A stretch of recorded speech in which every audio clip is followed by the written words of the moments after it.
Hello बच्चों, आइए देखते हैं प्रश्न। ये कह रहा है यदि ए और बी सार्वत्रिक समुच्चय यू के उप समुच्चय है तो सिद्ध कीजिए कि ए उप समुच्चय है ए यूनियन बी के। तो चलिए हमें इसको सिद्ध करना है। तो सबसे पहले तो हम क्या करते हैं, मुख्य अवधारणा लिख लेते हैं। मुख्य अवधारणा, तो ये क्या होगा इस प्रश्न के लिए बच्चों। तो देखिए हम क्या कर लेते हैं, उप समुच्चय समझ लेते हैं क्या होता है। मान लीजिए हमारे पास P कोई समुच्चय है जिनका अवयव 1 2 3 इस प्रकार से है, और Q जो कोई समुच्चय है जिनका अवयव क्या है, 1 है, 2 है, 3 है, 4 है और ये 5 है। ये इनके अवयव हैं। तो देखिए P के सभी अवयव Q में उपस्थित है, इसलिए हम कहेंगे कि P उप समुच्चय है Q का। ये इस प्रकार हम उप समुच्चय को लिखते हैं। अब आप देखिए यहाँ पे कह रहा है कि समुच्चय, देखिए ए बी सार्वत्रिक समुच्चय यू के उप समुच्चय है। सार्वत्रिक समुच्चय क्या होता है, वो समुच्चय जो जिसमें सभी अवयव क्या हो, सम्मिलित हो, यानी P और Q के क्या हो, अवयव हो। या तो हम इस प्रकार कह सकते हैं कि P और Q सार्वत्रिक समुच्चय का उप समुच्चय हो। यानी कि अगर हम U माने यहाँ पे, तो इसको हम लिख सकते हैं 1 2 3 4 5 6 7 8 और 9। अब आप देखिए बच्चों, यहाँ पे जो U है उसमें P और Q के सभी अवयव, P और Q के सभी अवयव उपस्थित हैं, इसलिए इसको हम सार्वत्रिक समुच्चय बोलते हैं। अब हम क्या करते हैं, दिए गए प्रश्न को हल कर लेते हैं।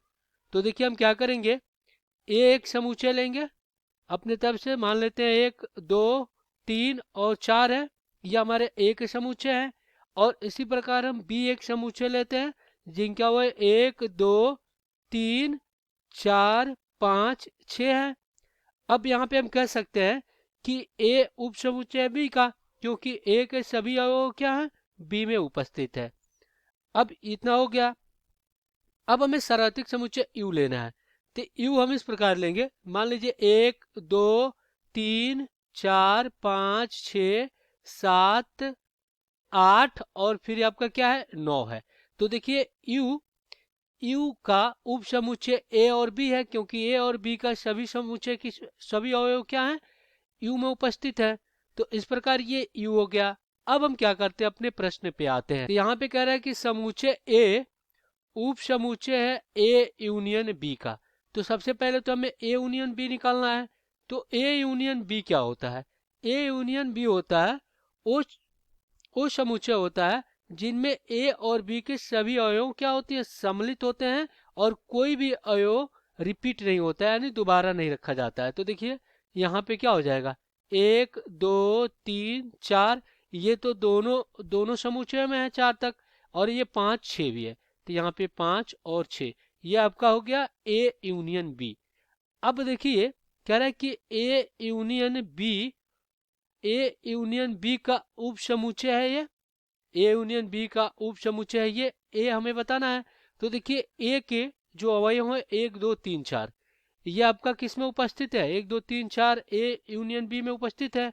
तो हम कह सकते हैं कि ए उप समुच्चय है ए यूनियन बी का।